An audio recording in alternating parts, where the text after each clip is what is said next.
আসসালামু আলাইকুম এভরিওয়ান, ছোট্ট একটা ভিডিও নিয়ে হাজির হয়ে গেলাম।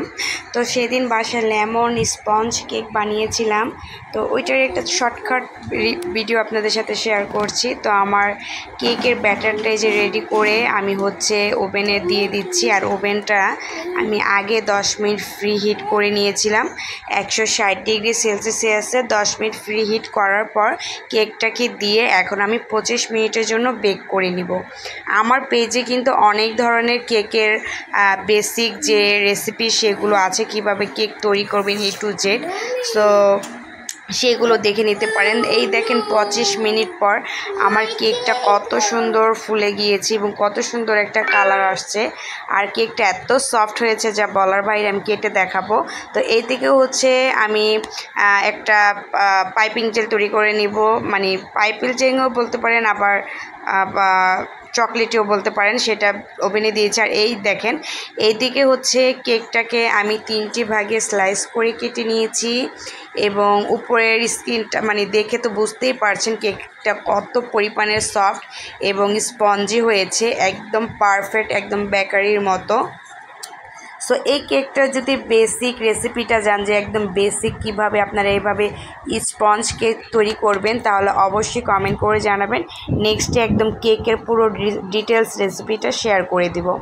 তারপর কেকটা ঠান্ডা হতে দিয়েছি। এখানে আমি চকলেট গানাশ তৈরি করে নিচ্ছি।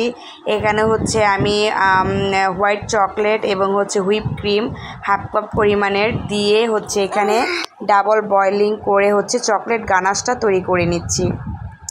গানাশ ঠান্ডা হতে করে দিয়ে আমি একটু ফুড কালার ব্যবহার করেছি। এখানে যেহেতু lemon cake, lemon colour use করেছি।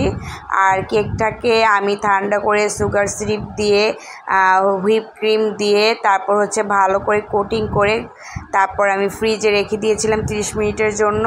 ঠান্ডা হওয়ার পর এখন আমি চকলেট গানাশটা উপর দিয়ে দিচ্ছি। তো এই যে এভাবে আমি চকলেট গানাশটা দিয়ে একদম সুন্দর করে ডেকোরেট করে নিয়েছি।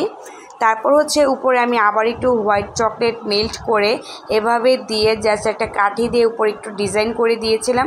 তো আমার কাছে ভালো লাগছিল না, তারপর আমি আবার হোয়াইট চকলেট গ্রেট করে নিয়েছি এবং উপর থেকে এভাবে বেশি করে একদম ছিটিয়ে দিচ্ছি। বিশ্বাস করুন এটা এতটা যে পারফেক্ট হবে আর খেতে যে এতটা ভালো হবে আমি কল্পনাও করতে পারি নাই। আমার আম্মু জাস্ট কেকটা খেয়ে সাথে সাথে বলছে তুমি একটা কেকের বিজনেস করো, কারণ তোমার কেকগুলো অনেক বেশি মজা হয়, একদম দোকানের মতো। তো শুনে আমার ভীষণ ভালো লাগছিল যে মায়ের থেকে প্রশংসা পাওয়াটা আসলেই ভাগ্যের ব্যাপার।